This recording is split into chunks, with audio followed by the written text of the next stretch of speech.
We are making core decisions for the spine of every single industry, as well as our human communication, that do not replicate anywhere near the average or mean life experience.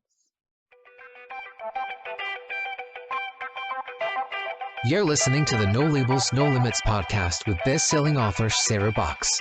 We focus on the mantra, no labels, no limits, no excuses. And now, without further ado, please welcome your commanding coach with plenty of chutzpah and heart, Sarah Box. Hey there, No Labels, No Limits podcast listeners, welcome back. I'm Sarah Box, your host of the No Labels, No Limits podcast, where we're on a mission to help individuals, teams, and organizations think outside the box, move beyond limiting beliefs, and create a profound impact in their own lives and sometimes even in the lives of others. And we do this by sharing accomplished and inspiring guests who have challenged their own limiting labels and beliefs to pursue, accomplish, and overcome challenges and achieve their personal and professional goals. And today's guest is no different. We've been doing our pre-chat thing, which I should have just kept as an interview because it's been fun and great. So let me tell you a little bit about our guest. I'm excited to introduce you to Nicole Steinbach, and I'm only going to call her Nicole or maybe Steinbach going forward. But Nicole is an international bravery coach and a former tech executive who's worked in over 25 countries. She's bridged cultures and continents. And she understands that bravery isn't always a natural trait, but a skill that can be cultivated. And she's made it her mission to help women in the tech industry build their own brave careers, reduce stress, work smarter, and achieve higher earnings. And she is the host of the Celebrate Brave podcast, where she shares insights and inspiration to encourage women worldwide.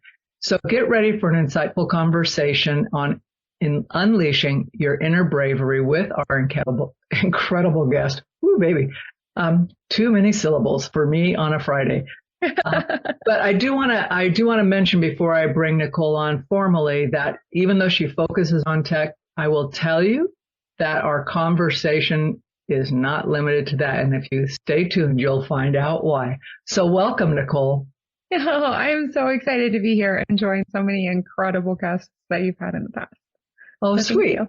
Well, I want to start by saying that you mentioned you are not naturally brave. So What does that mean and what changed for you? Oh, yeah. So I am definitely not naturally brave. So I even had a period of life where I got offered, I grew up really poor and I needed money. I was in college. College in the US is very expensive. And I was offered to get paid to jump out of flying airplanes. They call that skydiving. I call that ridiculous. Right. And so I think that there's where it's a really great place to start, because we've been conditioned that being brave is taking these massive physical leaps, right? Like running into a burning building or going to war or jumping out of airplanes. And if that is something that interests you, Bob's your uncle, do that. That's very exciting. I will cheer for you from very, very, very far away. Probably won't watch the video recording. Anywho, brave is actually the small moments, the big moments that bring us closer to who we want to be, how we want to be, and what we want to experience or not experience. So in my case, I wanted to experience stability. That meant going to school. That meant taking a lot of risks. That meant saying yes before I wanted to or I thought I was ready. As an example, in my career, I was a consultant before I knew what a consultant was. Like, I did not know there was a job called consulting. I signed up to be a technical writer. My colleague got sick. I was already living in Germany. Spoiler, I moved to Germany for 13 years. And my colleague got sick and someone needed to go up to Norway. And yes, I'm in. They gave me a printed binder so that we all know how old I am, because we didn't carry laptops. Are you kidding? They could be broken or lost.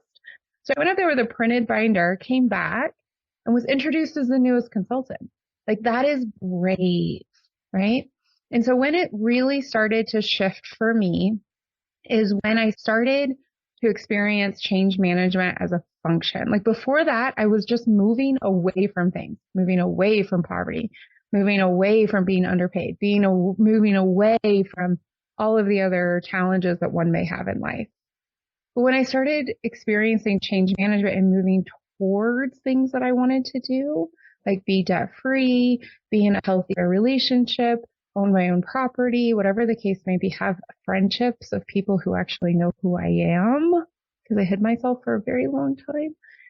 That's when I started realizing not only is bravery a skill, like I can choose to be incrementally more brave, but I can actually break it into steps. And those steps are clarity, momentum, take action, right? And then accountability. Who do I want to be? And then be that person. And so that is what bravery is to me. That's one of the key moments where I began to shift into it. And that is how I break down this thing that we've been told is an attribute. We have it or we don't. This thing that we've been told is extreme. It's not. Into incremental steps so that I can live the life I want to live, build the business I want to live, but also so my clients can as well. And then I'm also a parent, so I do try to bring this to my kids. They think it's ridiculous, but I do try. They'll remember them later. Right now, you just get to be dubbed my mom crazy. You know, she has this philosophy, whatever. Mm-hmm. But it's the messages are getting in. So I want to ask you if you would separate the quote unquote standard change management lingo that we use in organizations and corporations from your type of change, which to me feels much more concrete. Mm-hmm. And well, they're both important. I'm not discounting the other, but the change management you are talking about is personal, where you can have personal accountability on it, and it's not banking on someone else doing their piece to have an impact. Oh, 1,000,000%. 1,000,000%. So I'm actually a certified change manager through a couple of places. I worked at a multinational, one of the biggest in the world in tech, and I ran the area of change management. So not just a project, but like massive programs globally. That's how I worked in 25 countries. That's how I led these big teams in this matrix environment, et cetera. And we can talk about change impact. We can talk about stakeholder management. We can talk about whatever. And even then, as a global senior director, I was still saying, but what is your change?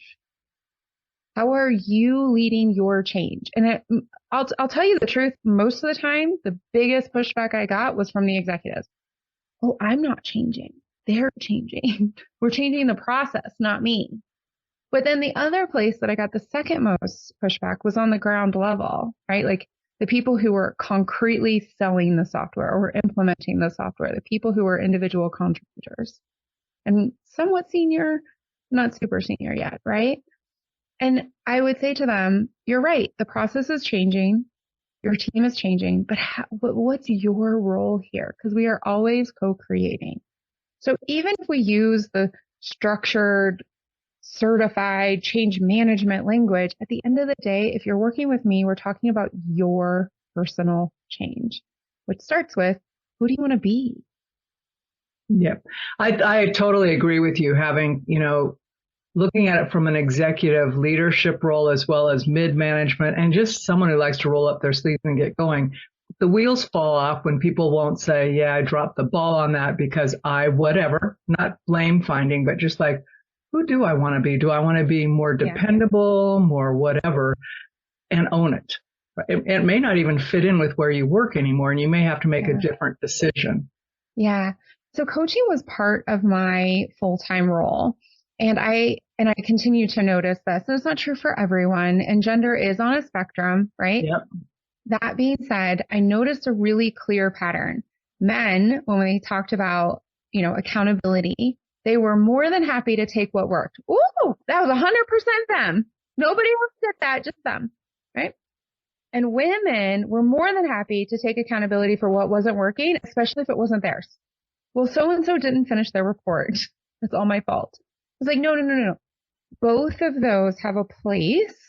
One is like self-promotion, which is great. Do that. You should be selling your probably give credit where credit is due, but like, it's also really beneficial to like take credit for what you've created so we can learn from what I would call the patriarchal norms. And then the matriarchal norms, like the governance, right? The caring, the holistic, let's take that, but let's not turn it into blame and shame. And at the end of the day, if I have this entire thing called the accountability triangle, it's actually free. It's on my website if you want it, because I care so much about this, is shifting from both of those extremes into what accountability truly is, which is of, for, and with self. Right? So if my priority, I get real passionate about this. I totally agree with you. So I'm just loving this. I know. Keep talking. Let's just go into detail on that triangle. Yeah. Because I think accountability gets a bad rap. It's either seen as a punitive thing or, like you're saying, a shaming thing, when actually it's a very liberating thing. Oh, it's incredibly liberating, right? So one of the things that's so important when it comes to accountability is, just generally speaking, is first, you've got to get clear that it's not governance. So when somebody says to you, oh, you're accountable for the finance team giving you numbers for the report. No, I'm not. No, I'm not. I'm responsible for telling them the deadline, for reminding them of the deadline, and for escalating, right? And when it comes to me and my life, I'm accountable. I love to call it the deathbed exercise, which I've heard on your podcast before, which is like, okay, you're dying. What are you looking back on? What are your priorities? So if my priority are my children, then that comes first. Yeah. So if I have to decide between, and I just had to make this decision, I got offered this really cool speaking engagement, and it was paid, and it was in a great location and all these things, right? I had to turn it down. My kids have things going on, so I have to prioritize. And that's not to them. It's not my job, my husband's job to keep me accountable. It's not his job to govern me into my priorities. It's mine. And so that brings us into the triangle. So the triangle, in the case, and I'm going to take one that maybe a lot of your listeners would relate to. So you're doing a project with someone else. So at the top of the triangle is the outcome. So let's say the outcome is a weekly report, whatever that is, whether you're a business owner and you need to do your quarterly tax reports, or you're employed inside of a corporation and you have to do like a monthly report. It's the report. The report has to come out. It probably has KPIs. It probably has quality standards. It has to come out. And then it branches down onto both sides. So the bottom of the triangle is just like a pyramid. It's on the ground. You are on one side, and whomever it is that you need to collaborate with is on the other. Then you take a look at that and you're like, okay, we're both working towards this outcome, right? What am I responsible for? Where do I need to be consulted? What can I influence or inform other people about? And then the same for them. Okay. When you have that clarity, then you begin to see how am I communicating? How am I overproducing? This is the biggest question, am I doing their job? And if so, the answer is probably yes. How and why? And then you begin the process of being the person who stops doing that. You know, so many, just quick side note, so many women especially confuse, and I did this, servant leadership with being people's moms. Go take an actual servant leadership certification and you will be told to stop mothering or parenting your teams. So if you're feeling exhausted, you're feeling like you're overproducing, you're wondering why you're not working the hours you want to be working, but you're also working on holidays and you're working on Friday nights and you're doing that, go check out the accountability triangle, because once you have that clarity, you can begin to take the steps of don't nag people, escalate when it's appropriate, be clear about what's yours and what's theirs, right? And come into your accountability, which is of self. And the more, and this is one of the biggest brave moments I think for us all, and I have this perpetually, and so do my clients, and I've heard your guests talk about this as well. Every single time that we undertake doing things or thinking about things or behaving in certain ways, feeling in certain ways that we told ourselves we wouldn't do anymore, we undermine ourselves. So one of the bravest things that you can do is build your self-trust by building your confidence, by doing, saying, thinking, feeling, etc., those things that you said you were going to do, and you deserve it. It's such a And this happens always. People, well, it's just faster if I do it. And I'm thinking, okay, but then is that the result you want? And if that's the result you want, then what you told me you wanted is out of alignment. So let's figure out how you can keep getting that same result. Well, I don't want that same result. I said, but you keep doing the same thing, right? Well, it's uncomfortable. And I said, I get it. Everything's uncomfortable till it's not. Oh, yes. You know, isn't that the truth, right? Like everything's a little uncomfortable until you just do it enough that you're just going, it's not my favorite thing to do, but I know how to do it. And then it becomes more habitual, right? So you're not having to think about it and go through this mental angst about it. It's like, when this happens, a typical response is this. And if there's a big deal, you can pause and go, okay, I might make an adjustment, but I don't have to. That's right. But boy, it's really easy to fall into that. And you're probably right. I mean, I don't necessarily hear guys say this as much as the women I work with. It's like, but people count on me. I'm thinking, sure. Yeah, of course they do. And they should, because you've set yourself up that way. It's a nice thing that people can depend on you, but can you depend on them, right? So, I mean, it's really a self-respect thing. Yeah. And I mean, there's a certain element of like, but why would I? So I had Say more about that. So I had an incredible employee. So most of my employees, because I learned how to hack the system, I was in a matrix global environment. So I led and I managed budgets, but I didn't have to do all the human paperwork, like I gave my mustard, as the Germans say, into a performance evaluation, but I didn't have to do all the things because I am brilliant. Anyways, so in this matrix situation, I had someone who actually literally reported into me. Okay. So we had to set her goals. We set her growth plan. I was in charge of her investment, et cetera, which was a huge growth experience for both of us. Well, I am horrible at scheduling. Horrible. I am horrible at event plan. I didn't even want to plan my own wedding. All right. I would have gone to the Justice of Peace in Germany and just said yes and moved on with my life. Right. Thank God for the family. Right. Thank God for both sides. They were amazing. Anyway, so she was doing literally all of the scheduling. That was not her job. I had a part-time assistant. I had her I had her 40%. So what would that be? 18 hours a week. But the person reporting to me was doing all of this, and she was getting progressively frustrated. But if she's continuing to do it because it's easier and faster, because my assistant was 18, I was working in Germany. Most people, like a lot of people, don't work full time, which is brilliant, by the way. Anyways, then I don't have a problem. I'm fine. My assistant is fine. The only person who's not fine is the person who's overproducing. When she told me how angry she was, how she was working so hard, and this isn't what she wanted to be doing, I was baffled.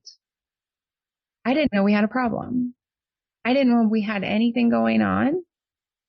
I thought we were great. I thought she was enjoying things. It was a huge moment for me.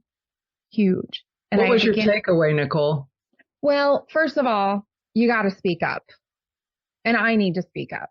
I was also overproducing in another area. And I was like, I wonder if the CSO, the Chief Services Officer, knows that I hate this. So I had that conversation. But I also took into my leadership moments, and I do this now with the people who work in my business, now that I'm entrepreneurs, to say, how is this going for you? Is there anything that you're doing that you really don't want to be doing anymore? Is there an area of growth or support or training that you need? And recently, the person who's been doing a lot of my assistant work was like, actually, I'm kind of the assistant. It's like, what do you want to do? I'm interested in learning XYZ. Cool, because I need to completely change my tech platform because of the new privacy laws. You want to try that? Yeah. Okay, let's go. But I learned that I have to ask, which feels scary, because if things are working for me as a leader, I would rather the boat just continue to go down the river. But again, bravery, clarity, accountability, and what kind of leader do I want to be? Yeah. And then I also have to tell people I don't want to do this work anymore. Hey there, everybody. I want to take just a minute out of this episode of the No Labels, No Limits podcast to tell you that we are officially opening the Sandbox membership in September.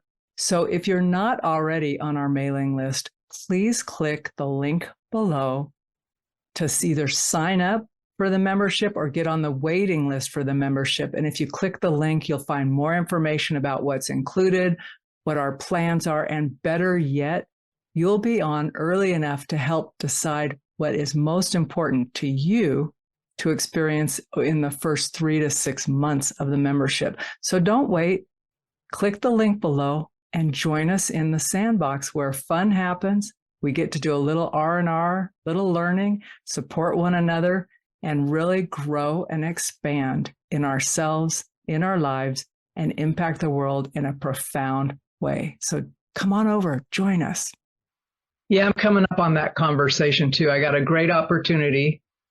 I'm going to evaluate. I'm really going back to my, where am I going? What is my clarity on? Right. Because I reset all of that the last couple of months. I just thought, okay, you need to adjust because it's time. You're operating on older information. And then this opportunity comes up and I'm going, I'm going to look into the details of it, but I'm pretty sure it's a pass because it requires me to go in a direction that I'm moving away from, right? And it would produce income, but it's going to produce a lot of things that, and I relate to what you said with your kids, right? It's taking me away from my family, the things I've already put in play around health and all those things. And so I have to really consider if it fits my life. And it's likely that it will not. And when it came in, did you have that first ooh, and then you're like, Well, did you first go, I went more like that because I'm going, okay. Oh, I just promised myself I wouldn't do these unless they were super simple. So because I have this aversion to unnecessary complexity and friction, I don't. Oh my gosh. Yes. And so there's certain types of clients or projects that have that inherently built in. It's like you have to do this at this level of detail. I'm thinking, well, that's 8 hours that I could be billing someone and doing some impactful work, right? I'm not going to hire an assistant just for this project to track that minutia. That's so right. I think this comes with a heavy dose of that. And that was my first thought about it was like, I want to see who, and the gal said, do you have any questions? We're going to talk on Monday. I said, my questions really are around like, who have you already spoken with? What systems do you have in place for this? What are your thoughts about your team? Right. So I don't know if they want me to design something and have the team do it.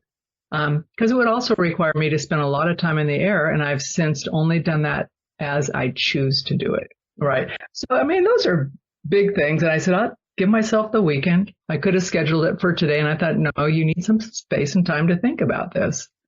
I love the confidence that's inside of, it could be urgent, but actually I'm going to take a breath. I'm going to take a breath. I'm going to lean back just a moment. I'm going to see what my human is, and then go in this world where, especially as an entrepreneur, I wonder how you experience this, but it feels like everything could be perpetually urgent. Everything. I think people foster that, right? It's like, I have to know this right now. And so I have a pretty high bar on that. It's like, is anybody going to die?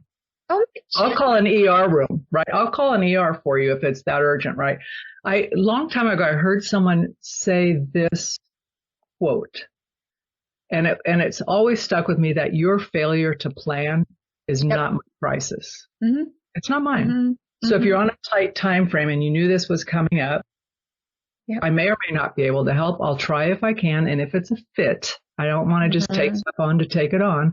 So I've gotten better, much, much better, Nicole, over the years because I care less about what people think about me. I care more about my integrity. I'm so sorry. I apologize. My phone is on airplane and TikTok just randomly started. I apologize. Speaking of tech and urgency. It is on. It was like, let me show you urgency. It's on. It's literally on airplane. I have no idea how that happened. I apologize. You know what? I don't want to go there. I still think there's just weird things that happen. You're going, coincidence? I don't think so. I've been somewhere where someone has tracked it or tagged it. So don't even worry about it. So let's talk about the urgency on entrepreneurship because it's a health issue. It really is a health issue as it makes Hmm. people panic and be in this fight or flight all the time. So Yeah. how do you see it, Nicole? Well, I think, how do I see that? I see And that how it relates in, to Brave, because yes, I think it relates to 100%. Brave. Yeah, it does. Absolutely.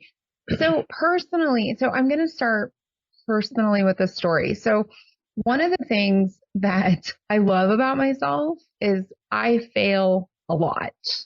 I also get up a lot.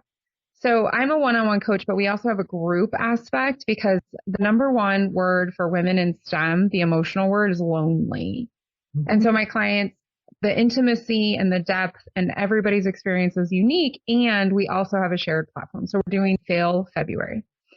And so one of the ways that I failed dramatically in my everything is that I overproduced and overworked. And I was so scared that you said jump. I was like, I'm already in the air. Okay. So I was working. I mean, it was in the time of Blackberries and there was no Wi-Fi on planes. And I was essentially a global consultant. And I did not count flight time because I couldn't work during. That's not, that's not work time. Of course not. So counted time is, it was well over 60 hours. And so now I became an executive, quite frankly, I worked with the top line of a lot of those Fortune, whatever companies, right? If not directly with the big names, then with their teams. And quite frankly, they're not working much. If we count chilling and having good food as work, I'm in. Okay. But if we talk about actual concrete work, they are all boundaried as can be. They are resourced as can be. Check out a major CEO's office. They have like 4 people taking care of just them, right? And so that was a really clear reminder for me. So when the more that I worked, the higher that I got, the less I worked. The less I worked, the more creative and resourced I could be, the more positive feedback I got, the more teams I could build, right? And the more I could show up as someone who was an actual pleasure to work with. Because one of the stories of my life is that I was a disaster to work with. I didn't know anybody in corporations. I grew up poor. B, I worked for someone who has sent an apology note for being such a darn bully. And I thought that's how you acted in corporate. So I got sent to coaching. You're going to get fired or you're going to figure out how to be a decent person to work with, right? And that's where my whole coaching experience Gift. started. Oh my gosh, I just like, I wish more women would get that type of investment because right now in the tech industry, which is the only industry I have data for, men get 4 times the amount of investment. And in 2019, the last year the data was available, it was 3 times. And so what happens is women don't get that type of investment in certifications and coaching and sabbatical, whatever the case may be. They don't ask for it either statistically. And so they don't know why it's important. And the skills just continue to fall back. But I got it gifted to me. I mean, I was also about to get fired, so I took it very gratefully and I figured it out. And so when I think about overproducing and being brave now as an entrepreneur, I literally have in my agreement for my consulting companies, and I actually fired a big account because they couldn't figure this out, as well as in my coaching, there are no emergencies. Right. There are no emergencies. If in coaching you are having an emergency, you need to call your suicide attention thingy. You need to call your therapist. You need to call a doctor. I'm not a doctor. I'm not a therapist. I'm a certified coach. That's it. Right. And then with consulting, I'm a compliance officer and I'm not your lawyer. Get out of here. There's a reason I'm not in cybersecurity. Call someone else. No kidding, right? It's like, oh my gosh, you know, Like, it's not an emergency. And I've worked in a lot of product teams for, in consumer products and finance, et cetera, in their tech layer, because the spine of every industry is tech. So when I say I support women in tech, guess what? It's every darn industry, right? where And isn't it now? exactly, right? And the product teams are often at the beginning complain. And I tell the leadership, I'm like, your product team is going to complain about me because it's going to be the first time that they've seen someone work in a project as a consultant who has boundaries. And the first, they're going to be pissed. They're going to be angry. And then they're going to start to have like, oh. So your job, dear executive sponsor, is to tell them to come talk to me. Oh, Nicole wasn't available on Sunday at 2 p.m. You should really talk directly with Nicole. Yeah. Well, that's changing their behavior as well. That's right. Because that also sets the bar that, you know, the CEO or the top executive can't do that to the team. I don't know that. No, I know, but it becomes abundantly clear. Sometimes I think the most fun thing, not necessarily in the coaching, but in the consulting, is when people come in and they'll say, well, you got to tell my board that. And I'm saying, I'll set up a situation where we can have a conversation about that. I will tell your board what the governance practices are. Yeah. Then you have to have a conversation about those. I'll even help structure the conversation. Yeah. It's not my job. Yes, right? Accountability triangle again. One of the most fun conversations I had as a consultant, and I'm a bit cheeky, as you can tell. I say the thing, I have a lot of fun, but it's, a lot of therapy and a lot of coaching to get to this place. And so I was having the accountability triangle with the person. I'm being very careful because I don't want to out anybody, right? Of course. And I was like, so this belongs to you.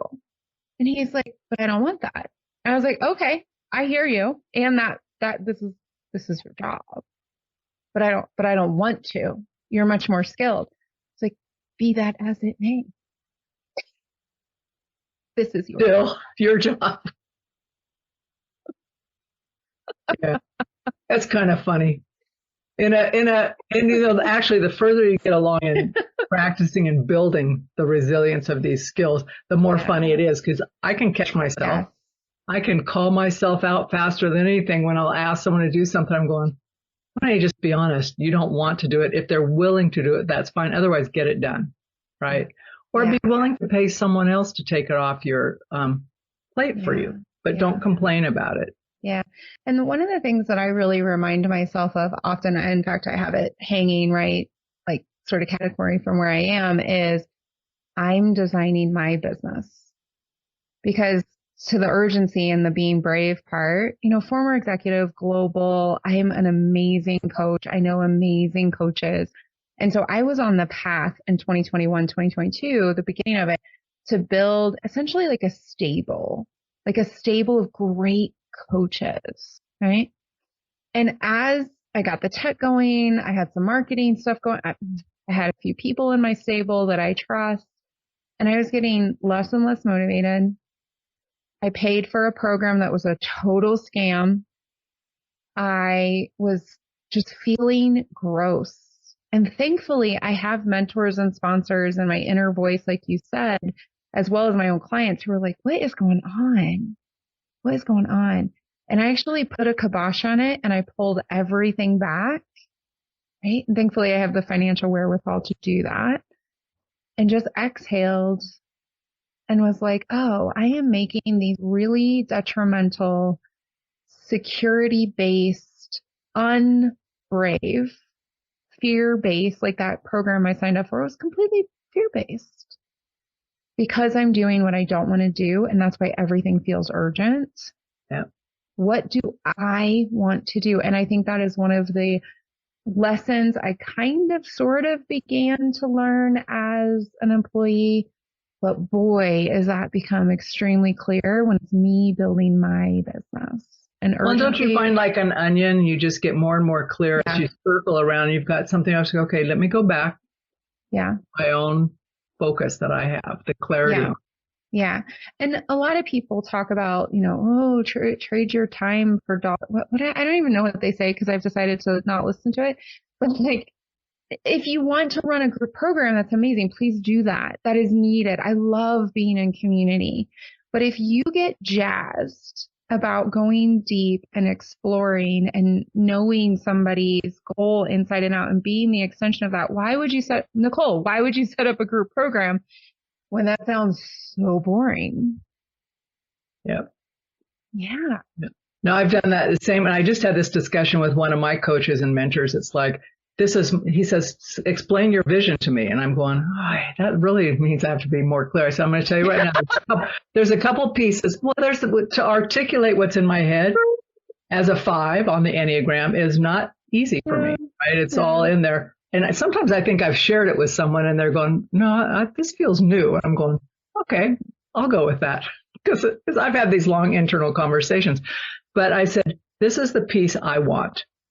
And this is the other piece that the team wants. And we're going to work it. He goes, then what I want you to focus on is staying in your lane and building the structure you need for that to be successful, or you're going to end up doing it. I said, no, I'm not going to end up doing it, because like that, if it's not working, we will retool and come up with something different. Because I know my lane that I really want to stay in is where I can offer the most benefit. Yeah. Yeah. Oh, that's really beautiful. Well, it's an ongoing process. You think and this is the thing, and I want to circle back to our pre-recording conversation. But this is the thing. People think you get to a level and I've got my clarity, right? Okay, it's locked in. Things change. You grow, you move, life changes, and you need to re-examine that. Mm-hmm. But you and I, when we started, and listeners, this is a conversation I frequently ask guests, because the process is before they apply to be on the podcast, some time can pass, right? And so people say these are typically what folks are interested in about my expertise, which is great. But so the question I posed to Nicole was, is there something that's been top of mind for you over the last couple of days, maybe even this morning? And she goes, I don't even know how this relates to my topic. I said, it relates. So would you lift back up and start that conversation? Because I know it's going to relate to so many women who are in this conversation. Yeah. So I am 43 years old. In my family, we tend to mature early, and then we tend to mature early. So I am in the throes of perimenopause with the typical symptoms that one has, which there's an entire book called The Menopause Manifesto, and it is super thick. So when I say the typical symptoms, it's like a subsection of a subsection. But for a woman of German ancestry, which I am primarily, then that is sort of the symptoms that we tend to have. Not so much the hot flashes, that hasn't started yet, but just cramping, exhaustion, headache.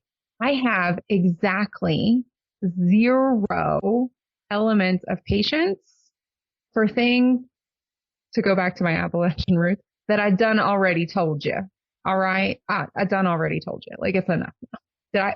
Are we talking about your hygiene again? Brush your teeth. And just my eyeballs are getting bigger, I think, with all the time that I am exposing them. Like, are we kidding? Are we kidding? Right. And it's so unexpected for me, but it's actually, because now I've had time to think about it since you asked me. Like, I don't know, but that's what I'm thinking about. First of all, that's brave, just sharing, because I don't know, like, it was kind of like when I had a miscarriage and I suddenly discovered I knew exactly one woman who had never had a miscarriage, but we never talked about it. Yep. And suddenly I was like, this is life. This is an experience, right? But with menopause or perimenopause, it's on one side for me, when I am clear, I'm having all these headaches, I'm having cramps, I feel exhausted. It's being so clear that I can communicate it with someone, removing a bit of the shame of getting older. Personally, I love getting older. When I was 21 years old, I lost my birthday buddy. She was 38 years old. She was my aunt. She drove down and she died. And my cousin was 8 years old. So every day since I turned 38, where I also had an 8-year-old and a 6-year-old, just feels like a blessing. I'm in this to win this. I have plans. I'm 43. I'm not even to 50% if I get to decide, right? And so being clear and removing that shame, first step of bravery, right? Then I can go into momentum and I can go to the experts, but I can also talk to my elders, my leaders. I can be on the shoulders of the women and the humans who have gone in front of me, right? I can learn from the experts, like the people. That's why I joined TikTok. Full clarity. I joined TikTok because that's where we can get to the menopause researchers without paywalls. That's why they're there. They started in 2020. They're in Australia. I can't remember their names right now, but I can send it to you later if you'd like. Then it goes into accountability, right? I I was exhausted for 12 years, and I was told it was because I was a mom. I was told it was because I worked a lot. I was told it was because I overthink things. I was told all these reasons, right? I have an autoimmune disorder. I take one little enzyme every day, and suddenly I don't have to sleep 15 hours. But for 12 years, doctors in 3 different countries ignored me, dismissed me, and I let it happen. And I'm not letting that happen this time because that's not who I am.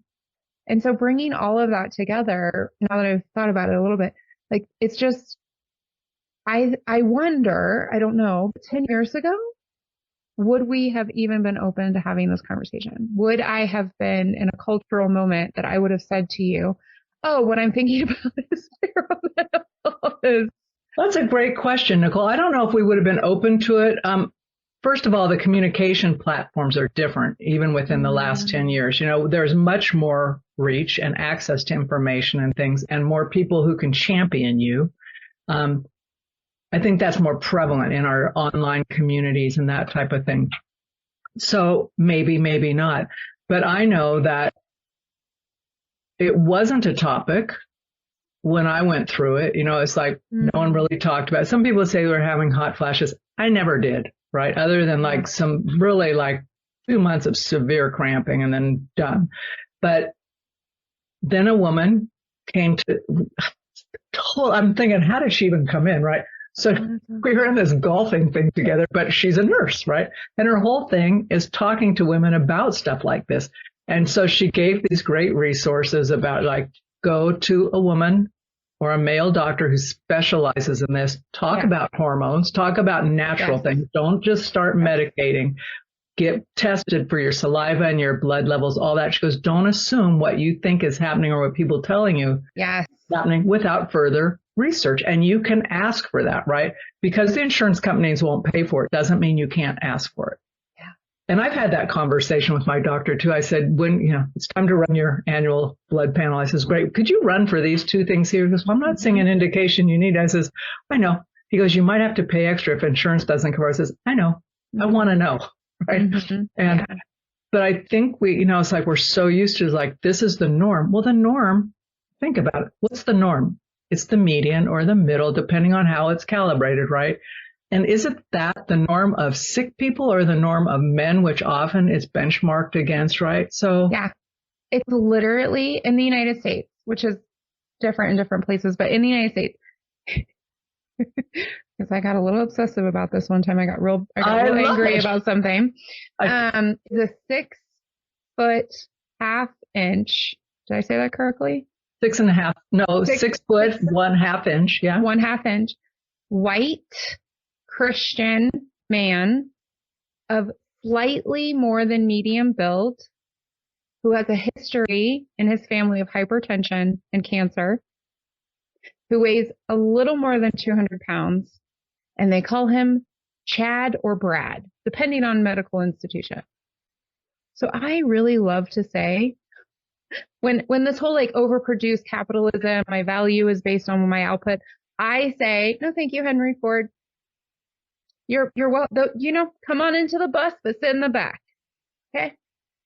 And when this whole medical thing comes and they're like, well, but you feel like crap, but you have constant headaches, but everything is in order. That's great. I'm glad that Chad and Brad are doing well. But Nicole is not. Not so much. Well, it was an endocrinologist who told me, because like I was having these weird things. This was about 25 years ago. And I told my regular doc, great guy, he wasn't resistant to other information. I go, I'm just telling you something's off. And he goes, I've tested you for everything that seems like it could be the issue. I said, okay, well, so I got some acupuncture, took care of it like that. But then part of the process was I went to this endocrinologist. he did some tests. He's kind of was the top guy in the area here. He says, and I had to ask a therapist friend of mine to call him to get me in because he wasn't taking new patients. So he did it as a favor. I'm not above asking for favors. Networking. Yeah. Mm-hmm. But he said to me, you're within normal range. And I said, well, that sucks. And he goes, but let me tell you what that means. He says, how tall are you? So I told him how tall I was. And he goes, what size shoe do you wear? And he goes, I will tell you for your height, there's about a 2.5 size difference that you could be wearing in shoes. He says, so if I told you, here's a pair that's a size and a half different, shorter. He goes, would you put them on? I go, no, they'd kill me. He says, right. You're within normal range, but it's normal for the masses and not necessarily normal for you. That's right. And that set me free, Nicole. I just went, okay, I get to find out what's normal for me. Yep. So that was brave of you. Thank you. I appreciate that. Yeah. Super brave. Thank you. You know what? It really is. What you were saying earlier, and I was like, oh, I'm going to snip it. You can have it all. And when you said like, it's uncomfortable until it's not. Yeah. Right.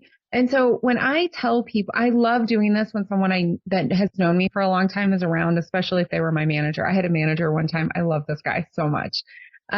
He told me I was dangerous when I was bored because I am naturally curious. I am naturally motivated. I naturally want to understand. All those things are natural. But I love saying when people who've known me for a good long while, I love say, oh yeah, I'm not naturally brave. And they just always look at me and I'm like, but listen, it's a skill. Right? I'm not a natural skier, but I can ski. I'm not a natural swimmer, but I can swim. I'm not a natural whatever artist, but I've practiced the art, right? And so I've practiced being brave. Yep. And that's why now I can say, yeah, I am brave. I am absolutely brave. It's a skill I built. Well, and I think what I liked is that you redefined how you define bravery, because like you started in the beginning, you talked about we normally associate it with these massive, overhuman accomplishments, right? Or things where people go, oh, that was great. You did this. It's a one-time event, right? All you have to, honestly, some of the brave things people do, all they could need to do is get liquored up and they could do it, right? Yeah. I mean, the first time I saw cocaine was because somebody wanted a promotion. That's how they were dealing with it. Cocaine to get up, barbiturates to get down. And that is way more common than we would wish in many different industries, right? It's like I bravely decided that just wasn't not the drugs, but like the move to always have more and more and more and more just wasn't going to be a part of my journey, even though, yes, I want to have wealth. Yes, I want to have free time. Yes, I want to have a cool title. That's why I call myself the International Bravery Coach, because why not? Well, you get to name yourself whatever you want. Right. Actually, can I tell you a really fun story? I actually love this story. I like fun stories. Okay, cool. So I was in a brand new section of a company. It was a multinational. It was the first time that they had built this really important aspect of their organization. And I was the first person to come in who was going to be something along the lines of what we would now call change management. I was also pretty young. A lot of other people were young as well. And they were coming into new roles as well. Very few were hired from outside. Most people were a grow from within. And they started giving themselves these like really just like audacious, hilarious titles. Like secondary vice president of yeah. And I knew that in the HR system, they were not a vice president. I knew they were like a senior manager or something. Do you know what I mean? So I decided to have a little fun. And so I put underneath my name, which is where people can just randomly name themselves whatever they want. I put a capital Q, a small O, a capital S, then an ampersand, like for an and then a capital L. And I just waited. And finally, someone was like, quality of software and I just, because quiet is your best friend, right? So it's just quiet. I was just waiting. And they're like, what does your title mean? I said, well, I thought since we were just naming ourselves whatever we wanted, I could be the queen of sweetness and light. I love it. Well, and isn't that an ironic name considering prior to being sent to your first coaching experience, that was not you? Well, and that's why, because Oh, did oh yeah, no, I was not bringing sweetness. I was bringing data of why they needed to change their internal processes and get rid of some upper management that was behaving extremely poorly. Oh, that is such a great thing to do. Yeah, I mean, I think just taking ourselves a little more lightly is great as well. Yeah, and when we wrapped up that whole area and most of us started to deploy out because we were kind of like tiger teams and we would get things going and we would then deploy into other areas. We had this summary, what worked, what didn't work, what are our best practices, like a retrospective. mm-hmm. And one of them said what worked was Nicole deciding to name herself Queen of Sweetness and Light and getting us all back down onto the floor. And it's like, yeah, anytime I'm here for you. That is so good. So I want to check with you. Yeah. And you are offering, you already mentioned this, that on your website is the triangle, the accountability triangle. That's an offer for free. Yeah. People can check you out on your Celebrate Brave podcast. See, I'm thinking about the alliteration on that trips me up because I have gotten lazy on my enunciation. How I know that is my husband says, what we're having, what for dinner? I go, I'm not talking about dinner, right? Because I'm lazy. I'm just hilarious. Yeah. Well, yes. Lazy gets you different results when you're thinking about talking. But it shows you who's listening. It's listening. That's a good one. I was just testing. Are you paying attention? It's fun. Like I said, you got to take yourself a little less serious. But as we wrap this up, what do you wish I had asked you that I did not, that we should put it here?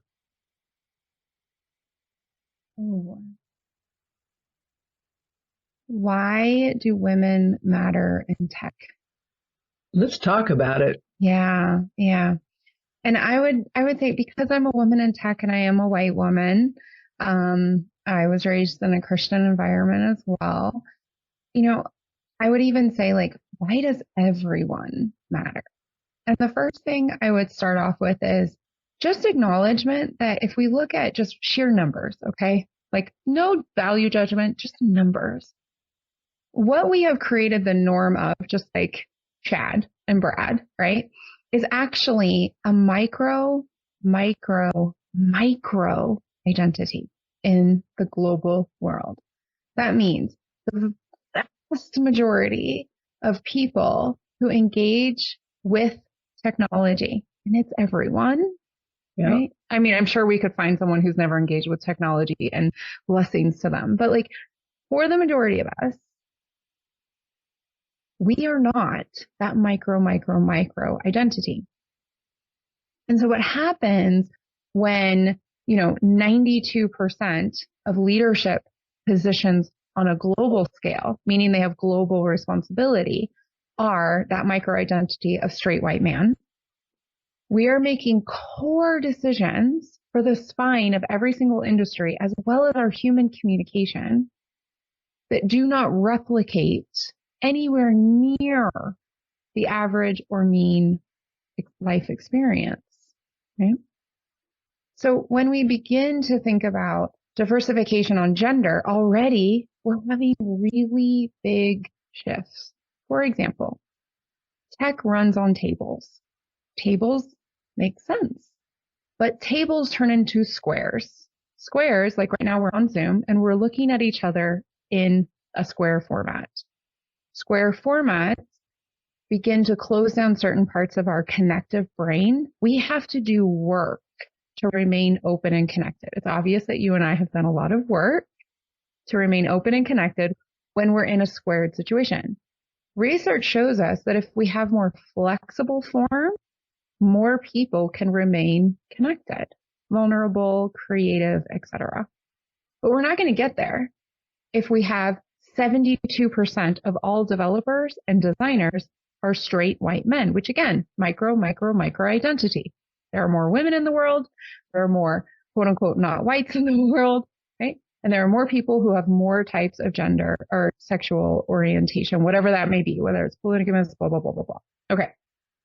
So when women matter and when it's not about women acting like that micro identity, but it's about us all having a space. Tech becomes, yes, messier in the decision-making process, but it actually becomes more profitable longer term. And research shows that potentially it could be less harmful because tech has a lot of quote unquote unintended consequences, right? But it could be less harmful if we're willing to think longer term. Guess who thinks longer term statistically? Women. Yeah, I get it. So women really do matter, and not as a way of me acting like a man, but of us all having space at the table. And then we really need to talk about intersectional identities, because as a white woman, a lot of the things that work for me because I'm closer to power don't work for my Black, Indigenous, and Brown, which are the minority of the world, sisters and brothers, right? And siblings overall. So that is something that really sits on my heart. That's why even though I could be supporting anybody, and I have, especially in my career, most of the people assigned to me as a coach when I was inside of corporate structure were men, young men, right? I could be supporting everyone with the skill of bravery for their career so that they stress less, right? And then work less. And then eventually they begin to earn more.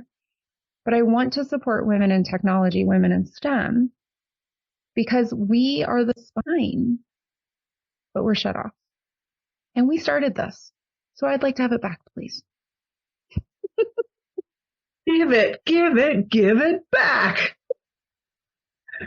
When I think about those things, I always remember like the conversations on the playground. Hey, that's mine. Give it back, right? Yeah. Or take it back, right? Just you're done. That's Our right. turn. And I think about it. I know that when you're talking about the unintended consequences, I think also, I mean, I know women can know all the tech and all that stuff because the women I know who are in that field are brilliant, right? Yes. I love that they are. But I also think some of the platforms would operate differently. Very differently. Yeah. I mean, when I'm asked, like if someone says, would you evaluate our software on this? Because I'm a client and user. And I say, I'm happy. It's like, yes, this would be much more helpful if this were upfront, right? Yeah. I can intuit my way through most things, right? But don't bury it and don't make it complex. I'll Google it. How do I do this? I'm thinking, well, that is not anywhere intuitive. Yeah.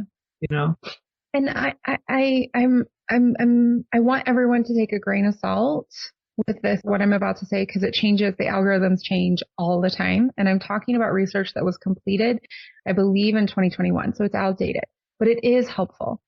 Instagram, their algorithm showed more and more negative impact specifically to preteen and teen and young women around body image, around self-confidence, etc. There was a direct correlation. Now, I'm not willing to say causation, but there was a direct correlation to how many women were in leadership positions at Instagram or not, and how harmful those algorithms were. The fewer the women, the more harmful.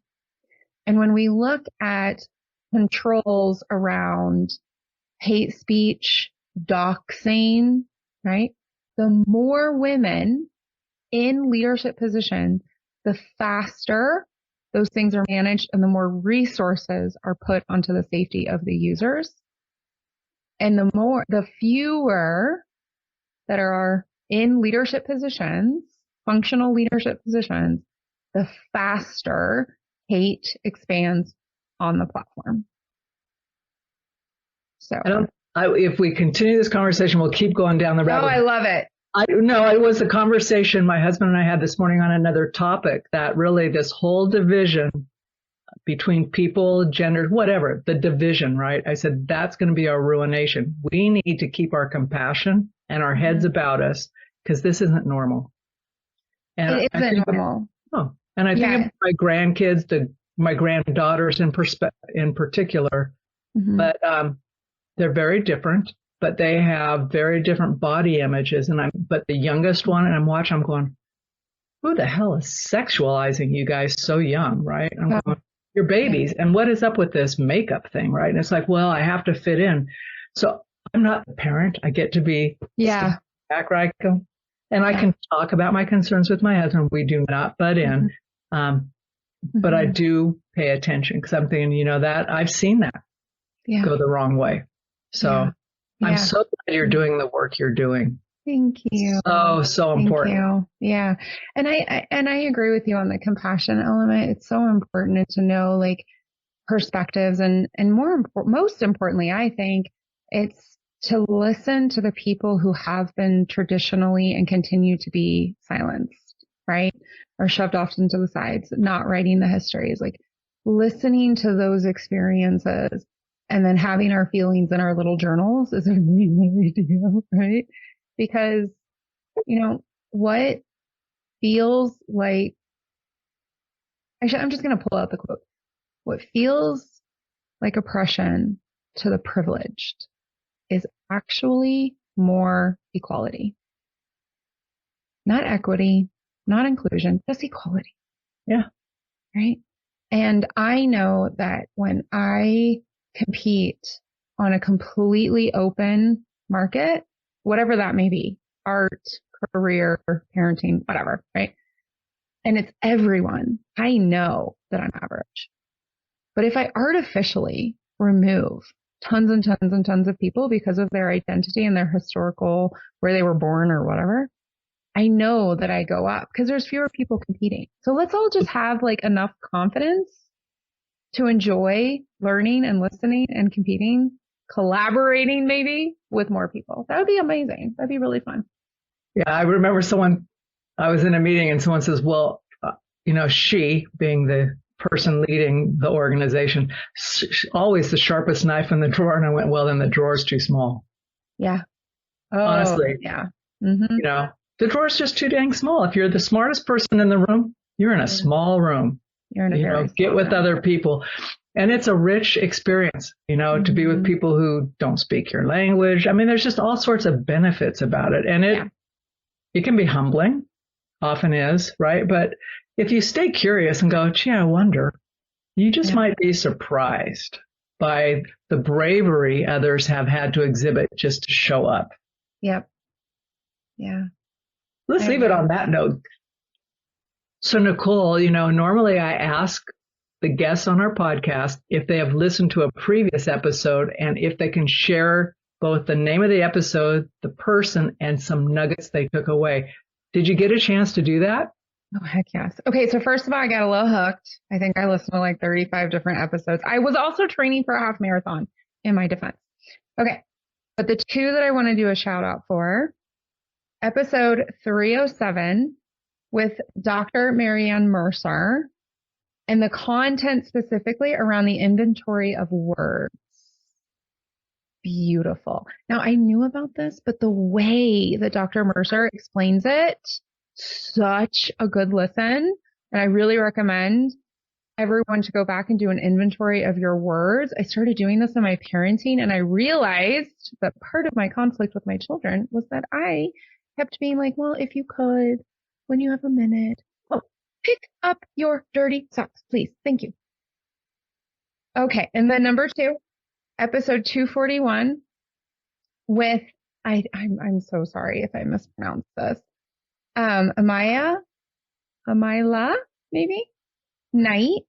Love is the Key is the name of the episode. And the way that she talked about her transformational shift when she went from chasing the approval of her family, who obviously, for me, it sounds like they love her incredibly, but they just think differently. They experience differently. And she started to bring that insight into her self-trust and self-confidence. I talk about that as like insourcing, because in tech, we outsource a lot of stuff. And I say like, we can't outsource our self-trust. We have to insource that. Great episode. It's also really short. It was only like half an hour, but the way that she talked about that was just incredible. So go listen to those episodes. I would recommend folks, you listen to both of them. I remember both of those interviews. They were great. And Amalia. Oh, thank you. Yeah, Amalia. yeah. Thank you. No, I thought she shared some interesting things I wasn't anticipate learning from her. Very genuine, really good. So we will let both of those individuals know when we clip out and share with them that you gave them shout outs on the podcast. So thank you for that. My pleasure. Thanks. Beautiful. Nicole, I want to thank you for being a guest. And seriously, listeners, if you have loved listening to Nicole as much as I have, please like and rate this episode, but share it with someone else who needs it. And if you know a young person or a not young person who is in tech, be sure to share it with them. Send them Nicole's way. Learn what you can from it, because tech's not going away. Mm-hmm. I believe we need women in leadership to save the planet, honestly, and in communication and collaboration. So thank you, Nicole. Thank you. Thank you so much. You've been listening to the No Labels, No Limits podcast with best-selling author, change agent, and strategic business coach, Sarah Box. You can grab the show notes and find out how to work with Sarah at sarahbox.com/No Labels, No Limits podcast. We'd love this podcast to reach as many people as possible. Please remember to rate, leave a 5-star review, and share the podcast with someone you think would get value from this conversation. Till next time, keep taking those daily action steps to align your purpose to your principles and achieve your goals in business and life.